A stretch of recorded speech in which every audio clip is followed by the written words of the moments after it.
ఈరోజు మనం కరెంట్ అఫైర్స్లో one of the most important topic that is regarding science and technology. Science and technology అనేది యూపీఎస్సీలో general studies paper 3లో mains point of వ్యూలో చాలా ఇంపార్టెంట్. అండ్ ఇంకా ప్రిలిమ్స్లో కూడా మనకి రెగ్యులర్గా ఈ టాపిక్స్ మీద స్పేస్ రిలేటెడ్ యాక్టివిటీస్ మీద క్వశ్చన్స్ అనేవి వస్తాయి. అయితే ఇస్రో ఎస్టర్డే పిఎస్ఎల్వి C60 మిషన్ని లాంచ్ చేయడం జరిగింది. అయితే ఈ మిషన్ అనేది ఒక ఎక్స్పెరిమెంటల్ మిషన్ అని చెప్తాం. ఆ ఎక్స్పెరిమెంటల్ మిషన్ దేని గురించి? That is all about the docking. So docking అంటే ఏంటి, ఈ డాకింగ్ అడ్వాంటేజెస్ ఏంటి, స్పేస్ సెక్టార్లో డాకింగ్ మిషన్స్ అనేవి ఏ కంట్రీస్ చేశాయి, ఇటువంటి ఇంపార్టెంట్ ఆస్పెక్ట్స్ అన్ని కూడా మనం ఇప్పుడు ప్రెజెంట్ క్లాస్లో డిస్కస్ చేసుకుందాం. ఓకేనా?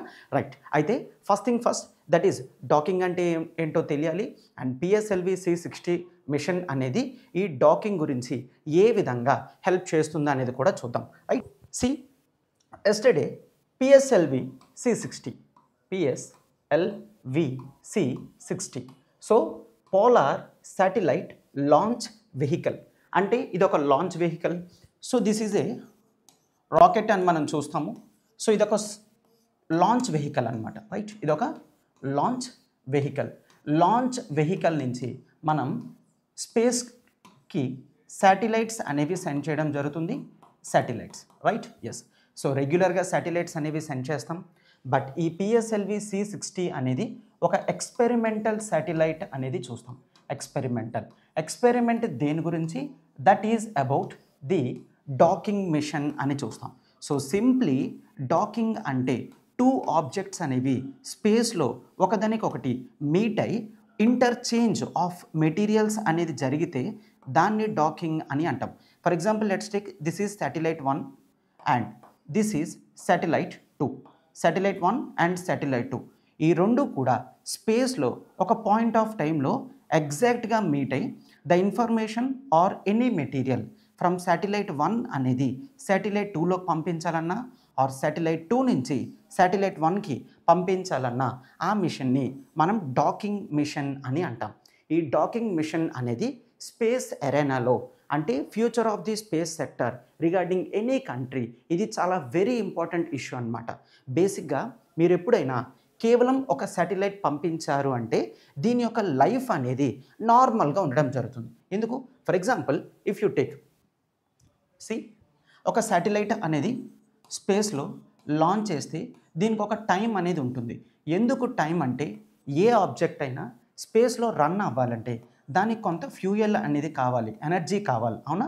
సో ఈ ఎనర్జీ అనేది ఇన్ఫనైట్ మనం ఇవ్వలేము. ఈ ఎనర్జీ అనేది కేవలం కొంతవరకు మాత్రమే ఇవ్వగలం. సో ఒకవేళ లెట్స్ టేక్ శాటిలైట్ 1 ఉంది. ఈ శాటిలైట్ ఫ్యూయల్ అనేది టేక్ ఒక 10 ఇయర్స్కి సరిపోతుంది. ఓకేనా? కేవలం 10 ఇయర్స్ ఈ శాటిలైట్ స్పేస్లో ఉండడానికి మాత్రమే హెల్ప్ చేస్తుంది. బట్ ఈ శాటిలైట్ రిమైనింగ్ పార్ట్స్ అన్నీ కూడా బాగా వర్కౌట్ అవుతున్నాయి, అవునా?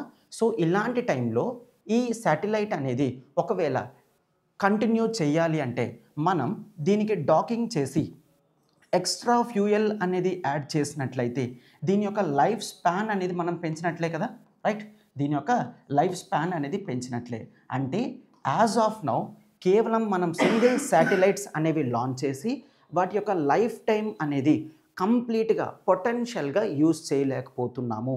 ఎప్పుడైతే డాకింగ్ అనేది చేసి ఒక శాటిలైట్ వేరే శాటిలైట్తో అటాచ్ అయ్యి ఇన్ఫర్మేషన్ కానీ మెటీరియల్స్ కానీ వాళ్ళు షేర్ చేసుకోగలిగినట్లయితే వీటి యొక్క లైఫ్ స్పాన్స్ అనేవి మనం కంప్లీట్గా పెరుగుతాయి అని అబ్జర్వ్ చేయగలం అనమాట, రైట్?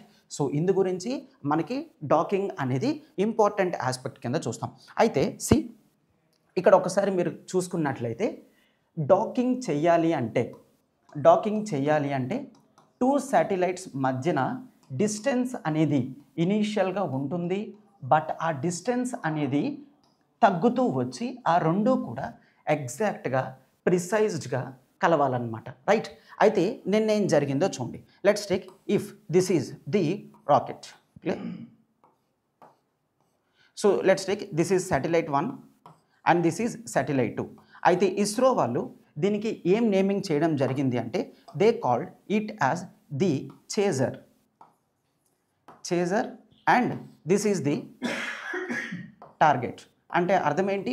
డాకింగ్ చేయాలి అంటే ఖచ్చితంగా 2 ఆబ్జెక్ట్స్ అనేవి ఉండాలి. అవునా? ఇక్కడ ఈ 2 ఆబ్జెక్ట్స్లో ఫస్ట్ ఆబ్జెక్ట్ అనేది ఒక చేజర్. సార్ చేజర్ అంటే ఏంటి? This is also a satellite. ఇది కూడా ఒక శాటిలైటే. అండ్ టార్గెట్ కూడా ఒక శాటిలైటే. అంటే ఇక్కడ డాకింగ్లో మనం 2 శాటిలైట్స్ అనేవి తీసుకుంటున్నాం. చేజర్ అని పెట్టడం జరిగింది, టార్గెట్ అని పెట్టడం జరిగింది. ఓకేనా? రైట్. అయితే ఈ రాకెట్ అనేది స్పేస్లోకి వెళ్తుంది. ఎక్కడ ఎగ్జాక్ట్గా పెట్టడం జరిగింది అంటే అట్ ది రేంజ్ ఆఫ్ 475 కిలోమీటర్స్లో. అంటే దిస్ ఈజ్ ఎర్త్ సర్ఫేస్ నుంచి 475 కిలోమీటర్స్ హైట్ తర్వాత సర్క్యులర్ ఆర్బిట్లో, క్లియర్, సర్క్యులర్ ఆర్బిట్లో ఇక్కడ వీటిని ప్లేస్ చేయడం జరిగింది అని మనం చూస్తాం. రైట్. సో డయాగ్రమెటికల్గా నేను ఏదైతే ప్రజెంట్ చేస్తున్నానో ఈవెన్ ఎగ్జామినేషన్లో కూడా అలా మనం ప్రజెంట్ చేస్తే ఎగ్జామినర్కి ఈజీగా అర్థమవుతుంది. ఓకేనా? సో 475 కిలోమీటర్స్ డిస్టెన్స్లో పెట్టడం అనేది జరుగుతుంది. అయితే ఇప్పుడు యాజ్ ఆఫ్ ఇన్ఫర్మేషన్ ప్రకారం ఈ చేజర్ అండ్ టార్గెట్ రెండు కూడా 475 కిలోమీటర్ ఆర్బిట్లో హైట్ తర్వాత ఆర్బిట్ అని అంటాం. ఆర్బిట్ అంటే నథింగ్ బట్ ఇట్స్ పాత్. ఆ శాటిలైట్స్ ఏ పాత్లో తిరగాలి అనేది ప్రీ డిటర్మైన్డ్గా ఉంటుంది. సో అవి ఆ పాత్లో తిరగడం అనేది జరుగుతుందన్నమాట. రైట్. ఈ ఆర్బిట్ ఆర్ పాత్లో ఈ రెండు కూడా పెట్టడం జరిగింది. సో ఇనీషియల్గా వీటికి మనం ఏం చేయాలో అవన్నీ కూడా కంప్లీట్ చేసాం. సో ఇక్కడ ఇంటెన్షనల్గా వీళ్ళిద్దరి మధ్యలో డిస్టెన్స్ అనేది క్రియేట్ అవ్వాలి. అవునా? డిస్టెన్స్ అనేది క్రియేట్ అవ్వాలి. సో లాంచ్ చేసేటప్పుడు ఏం చేస్తారంటే ఒకసారి శాటిలైట్ లాంచ్ చేసి ఒక్క మినిట్ డిస్టెన్స్ తర్వాత మరొక శాటిలైట్ని లాంచ్ చేయడం జరుగుతుందన్నమాట. రైట్. ఫర్ ఎగ్జాంపుల్ ఈ రెండు కూడా ఆర్బిట్లో ఉన్నాయి. ఒక ఆర్బిట్ అనేది ఒక హైట్లో రిలీజ్ చేసిన తర్వాత కొద్ది డిస్టెన్స్ తర్వాత మరొక హైట్లో వేరే శాటిలైట్ అనేది, for example let's take this is the chaser అంటే ఇది చేజ్ చేస్తుంది. And this is the target అంటే అది టార్గెట్ లొకేషన్ అన్నమాట. అంటే చేజర్ టార్గెట్ దగ్గరికి వెళ్ళి మీట్ అయినట్లయితే డాకింగ్ జరుగుతుంది. సింప్లీ డాకింగ్ అంటే నథింగ్ బట్ ఒక బాక్స్ వేరే బాక్స్లో మనం పెట్టి ఫిట్ చేస్తే ఎలా వస్తుందో దాన్ని సింప్లీ డాకింగ్ అని కూడా మనం అనవచ్చు. సో ఈ రెండింటి యొక్క డిస్టెన్స్ అనేది ఉంటుంది. స్పేస్లో ఉన్న ఏ ఆబ్జెక్ట్ అయినా సరే కొంత స్పీడ్తో ట్రావెల్ చేస్తుంది. క్లియర్? కొంత స్పీడ్తో ట్రావెల్ చేస్తుంది. లెట్స్ టేక్ ఈ స్పీడ్ అనేది S1, స్పీడ్ 1తో ఇది ట్రావెల్ చేస్తుంది. ఈ ఆబ్జెక్ట్ కూడా స్పీడ్ 1తోనే ట్రావెల్ చేయడం జరుగుతుంది. ఓకేనా? సో ఇక్కడ రెండు స్పీడ్లు అనేవి దాదాపుగా ఒకలానే మెయింటైన్ అవుతూ ఉంటాయి. ఎందుకంటే 2 శాటిలైట్స్ అనేవి సేమ్ కెపాసిటీతో ఉంటాయి. సో రిమైనింగ్ మనం నెగ్లిజిబుల్ ఫ్రాక్షన్స్ అనేవి తీసేస్తే స్పీడ్ 1 అండ్ స్పీడ్ ఈ చేజర్ది టార్గెట్ది స్పీడ్స్ అనేవి ఈక్వల్గా ఉండడం జరుగుతుంది. అయితే వీటి మధ్యలో ఉన్న రిలేటివ్ వెలాసిటీ అనేది దాదాపుగా నెగ్లిజిబుల్గా ఉంటుంది. అంటే అర్థం ఏంటి? రిలేటివ్ వెలాసిటీ అంటే నథింగ్ బట్ చేజర్ అనేది టార్గెట్ని రీచ్ అవ్వాలి. సో బేసిక్గా ఏమని చెప్తాము అంటే రిలేటివ్ వెలాసిటీలో ఇఫ్ దిస్ ఈజ్ పర్సన్ 1 ఇట్లా మూవ్ అవుతున్నాడు అండ్ దిస్ ఈజ్ పర్సన్ 2, ఈ పర్సన్ 1 పర్సన్ 2ని చేజ్ చేస్తున్నాడు అనుకోండి. వీడు ఒక 10 km/h స్పీడ్లో పరిగెడుతున్నాడు, వీడు 15 km/h స్పీడ్లో పరిగెడుతున్నాడు. సో ఖచ్చితంగా ఒక పాయింట్లో పర్సన్ 1 పర్సన్ 2ని మీట్ అవుతున్నారు. ఇద్దరూ ఒకే డిస్టెన్స్లో పరిగెడుతున్నారంటే మనకు స్పీడ్స్ అనేవి ఇక్కడ రిలేటివ్ స్పీడ్ అనేది 5 km/h అని చూస్తాం. క్లియర్? సో రిలేటివ్ స్పీడ్ అనేది 5 km కింద చూస్తాము. అంటే ఏంటి? 15 - 10. వీడు 10 km స్పీడ్లో పరిగెడతాడు, వీడు 15 km స్పీడ్లో పరిగెడతాడు. సో వాళ్ళిద్దరి మధ్యలో ఉన్న డిస్టెన్స్ అనేది, ఫర్ ఎగ్జాంపుల్ వీళ్ళిద్దరి మధ్యలో ఉన్న డిస్టెన్స్ అనేది ఒక x కిలోమీటర్స్ అనుకుంటే ఒక పాయింట్ ఆఫ్ టైంలో ఖచ్చితంగా వీడు క్రాస్ చేసి పర్సన్ 1 పర్సన్ 2ని మీట్ అవ్వగలడు. ఓకేనా? దీన్ని రిలేటివ్ వెలాసిటీ అంటాం. సింప్లీ పర్సన్ 2 ఏ స్పీడ్తో అయితే ట్రావెల్ చేస్తున్నాడో దానికన్నా ఎక్కువ స్పీడ్తో చేజర్ టార్గెట్ని మీట్ అవ్వడానికి ట్రై చేస్తాడు. ఒక పాయింట్ ఆఫ్ టైంలో ఖచ్చితంగా మీట్ అవుతారు. ఎందుకంటే చేజ్ చేసే వ్యక్తి యొక్క స్పీడ్ అనేది ఎక్కువగా ఉంటుంది కాబట్టి. సో దీన్ని మనం రిలేటివ్ వెలాసిటీ అని అంటాము. ఇప్పుడు ఇక్కడ చూడండి సార్, మరి అలా అయితే ఇక్కడ మీరు speed 1 of target and speed of chaser ఇద్దరివి కూడా ఒకలానే పెట్టారు కదా. ఎస్, యాజ్ ఆఫ్ నౌ ఈ రెండు కూడా ఒకటే స్పీడ్లో ట్రావెల్ అవ్వడం జరుగుతుంది. అది మరి ఎట్లాగా? అయితే వీళ్ళ యొక్క డిస్టెన్స్ అనేది ఇస్రో చెప్పినంత వరకు 20 కిలోమీటర్స్ డిస్టెన్స్లో ఈ రెండింటిని తీసుకొని వెళ్తారు. ఓకేనా? 20 కిలోమీటర్స్ డిస్టెన్స్లో తీసుకొని వెళ్తారు. దానికి కొంత టైం పడుతుంది. దాదాపుగా ఒక 1 వీక్ తర్వాత డాకింగ్ అనేది జరుగుతుంది అని ఇస్రో రిపోర్ట్స్ అనేవి చెప్తున్నాయి అనమాట. 1 వీక్ తర్వాత వీటిని చేయడం అనేది జరుగుతుంది. సార్ అదేంటి సార్, ఈ డిస్టెన్స్ని కవర్ చేయడానికి 1 వీక్ పడుతుందా అంటే no, as this is an experimental feet.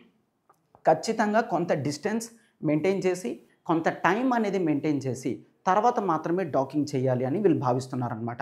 Right. So 1 week తర్వాత ఏమవుతుందో చూడండి. 1 వీక్ తర్వాత చేజర్ యొక్క స్పీడ్ ఏదైతే ఉందో దీన్ని పెంచడం జరుగుతుంది. దాన్ని మనం ఇంక్రిమెంటల్ వెలాసిటీ అని అంటాం. Incremental velocity. ఇంక్రిమెంటల్ వెలాసిటీ అంటే నథింగ్ బట్ ఇప్పుడు ఇది ఒక స్పీడ్లో టార్గెట్ ఒక స్పీడ్లో వెళ్తుంది అండ్ చేజర్ ఒక స్పీడ్లో వెళ్తుంది. ఈ రెండు సేమ్ స్పీడ్లో వెళ్తే చేజర్ ఖచ్చితంగా టార్గెట్ని మీట్ అవ్వలేదు. ఇక్కడ ఏం జరగాలి, చేజర్కి ఎక్స్ట్రా స్పీడ్ అనేది కావాలి కదా, ఆ ఎక్స్ట్రా స్పీడ్నే ఇంక్రిమెంటల్ వెలాసిటీ అంటాం. అంటే 1 వీక్ తర్వాత చేజర్ యొక్క స్పీడ్ అనేది వాళ్ళు పెంచడం జరుగుతుంది. దాన్నే ఇంక్రిమెంటల్ వెలాసిటీ అని అంటాం. అయితే ఇక్కడ ఏం చూస్తాము, ఇట్లా చెయ్యాలి అంటే దాన్ని మనం స్పేస్ మనూవరింగ్ అని అంటాం. స్పేస్ మనూవరింగ్ అని అంటాం. అంటే స్పేస్ సమ్ టెక్నికల్ టర్మ్ అని చూస్తాము. స్పేస్లో చిన్న చిన్న చేంజెస్ ఏవైతే మనం చేసి టార్గెట్ని రీచ్ అవుతామో వాటిని మనం స్పేస్ మనూవరింగ్ అని అంటాం. ఈ స్పేస్ మనూవరింగ్ ఎక్స్పెరిమెంట్ అనేది చేయాలి అంటే ఇక్కడ ఏం చేయడం జరుగుతుంది, చేజర్ యొక్క స్పీడ్ అనేది పెంచడం జరుగుతుంది. ఎప్పుడైతే చేజర్ యొక్క స్పీడ్ని మనం పెంచుతామో చేజర్ ఖచ్చితంగా టార్గెట్ని ఒక పాయింట్ ఆఫ్ టైంలో ఖచ్చితంగా మీట్ అవుతుంది. అవునా? అది దాదాపుగా 1 వీక్ తర్వాత చేయడం జరుగుతుంది అని చెప్తున్నారు. సో ఒకవేళ ఇక్కడ మీరు చూసినట్లయితే చేజర్ టార్గెట్ని మీట్ అవ్వడం జరుగుతుంది. ఎస్. అయితే ఇంక్రిమెంటల్ వెలాసిటీ తర్వాత ఈ డిస్టెన్స్ అనేది ఆబ్వియస్లీ ఏమవుతుంది, ఇక్కడ 20 కిలోమీటర్స్ డిస్టెన్స్ అని చూసామా, ఈ 20 కిలోమీటర్స్ డిస్టెన్స్ అనేది తగ్గుతుంది. అంటే ఎప్పుడైతే స్పేస్ మనూవరింగ్ చేసి ఇంక్రిమెంటల్ వెలాసిటీ అంటే ఎక్స్ట్రా స్పీడ్ అనేది యాడ్ అవుతుందో, ఎక్స్ట్రా స్పీడ్ తర్వాత వీళ్ళిద్దరి మధ్యలో ఉన్న డిస్టెన్స్ ఆఫ్ 20 కిలోమీటర్స్ తగ్గడం స్టార్ట్ అవుతుంది. ఓకే, స్పీడ్ పెరుగుతుంది అంటే ఇక్కడ డిస్టెన్స్ అనేది ఖచ్చితంగా తగ్గుతుంది. సో 15 కిలోమీటర్స్కి స్టార్టింగ్ వస్తుంది, తర్వాత 10 కిలోమీటర్స్కి వస్తుంది. అట్లా కంటిన్యూస్గా అవి రెండిటి యొక్క డిస్టెన్స్ అనేవి తగ్గుతూ రెండిట్లా ఆపోజిట్ డైరెక్షన్లో మూవ్ అవుతూ ఒక పాయింట్ ఆఫ్ టైంలో ఈ రెండు మీట్ అవ్వడం జరుగుతుంది.